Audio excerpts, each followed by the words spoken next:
Hi, YouTubers. I'm Trudy Ann. Thanks so much for joining me another time. The same day that I recorded the first chapter, I'm going to be recording my second chapter from the Bible of the NIV version. That's the Thomas Chain.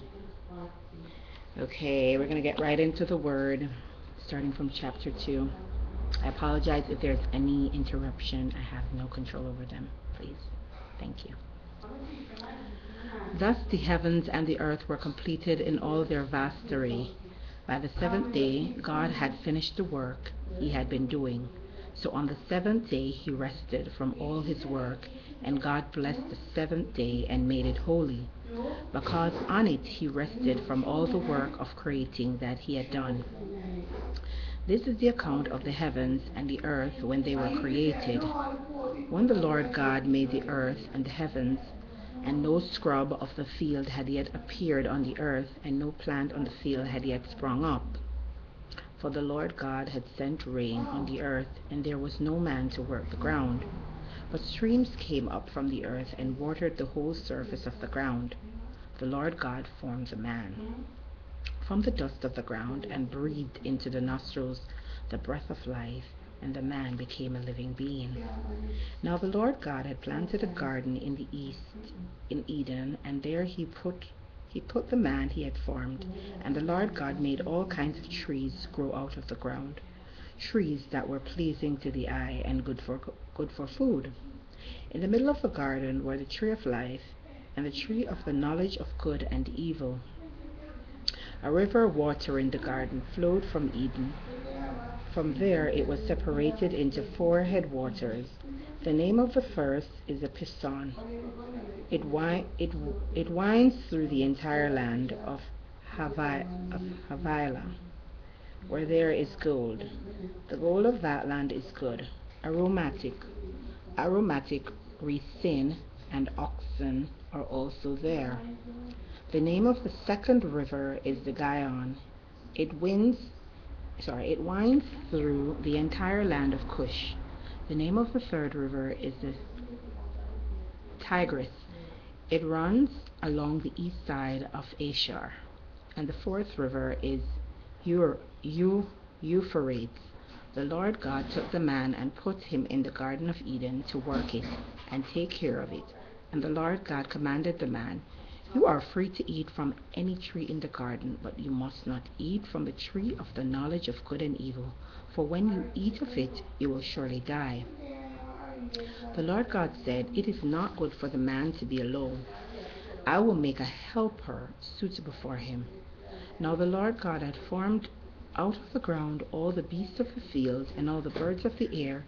He brought them to the man to see what he would name them, and whatever the man called each living creature, that was its name. So the man gave names to all the livestock, the birds of the air, and all the beasts of the field. But for Adam no suitable helper was found. So the Lord caused the man to fall into a deep sleep.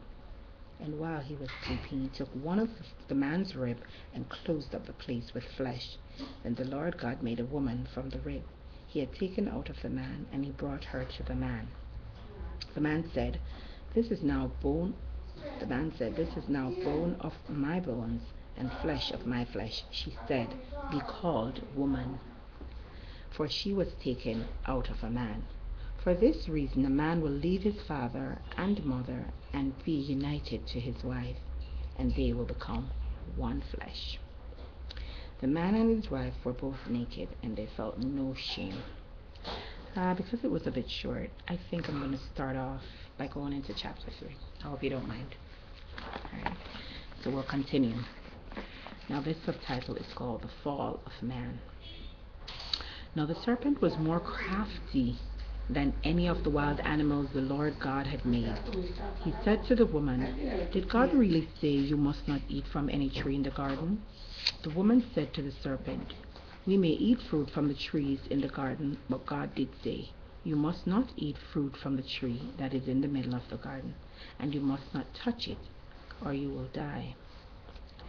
"You will not surely die," the serpent said to the woman, "for God knows that when you eat of it, your eyes will be opened, Sorry. And you will be like God, knowing good and evil. When the woman saw that the fruit of the tree was good for food and pleasing to the eye and also desirable for gaining wisdom, she took some and ate it. She also gave some to her husband who was with her, and he ate it. Then the eyes of both of them were opened, and they realized they were naked. So they sewed fig leaves together and made coverings for themselves. Then the man and his wife heard the sound of the Lord God as he was walking in the garden in the cool of the day. And they had run from the Lord God among the trees of the garden. But the Lord God called to this man, "Where are you?" He answered, "I heard you in the garden, and I was afraid because I was naked, so I hid." And he said, "Who told you that you were naked?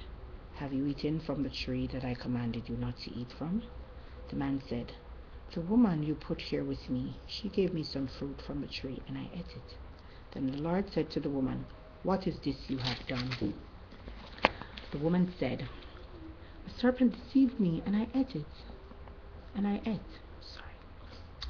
So the Lord God said to the serpent, "Because you have done this, cursed are you above all the livestock and all the wild animals. You crawl on your belly, and you will eat dust all the days of your life, and I will put enmity between you and the woman, and between your offspring and hers. He will crush your head, and you will strike his heel." To the woman he said, "I will greatly increase your pains in childbearing. With pain you will give birth to children. Your desire will be for your husband, and he will rule over you." To Adam he said, "Because you listened to your wife and ate from the tree about which I commanded you, you must not eat of it. Cursed is the ground because of you. Through painful toil you will eat of it all the days of your life. It will produce thorns and thistles for you, and you will eat the plants of the field. By the sweat of your brow you will eat your food until you return to the ground, since from it you were taken. For dust you are, to dust you will return."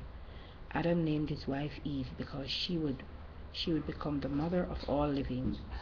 The Lord God made garments of skin for Adam and his wife, and clothed them. And the Lord God said, "The man has now become like one of us, knowing good and evil. He must not be allowed to reach out his hand and take also from the tree of life and eat and live forever." So the Lord God banished him from the Garden of Eden to work the ground from which he had been taken. After he drove the man out, he placed on the east side of the Garden of Eden cherubim and a flaming sword flashing back and forth to guard the way to the tree of life. Well, guys, here ended a portion of God's holy word. Thank you so much for joining me today. I hope we can continue sometime tomorrow. Any questions, any suggestions, please to comments, and we'll pick up where we left off tomorrow.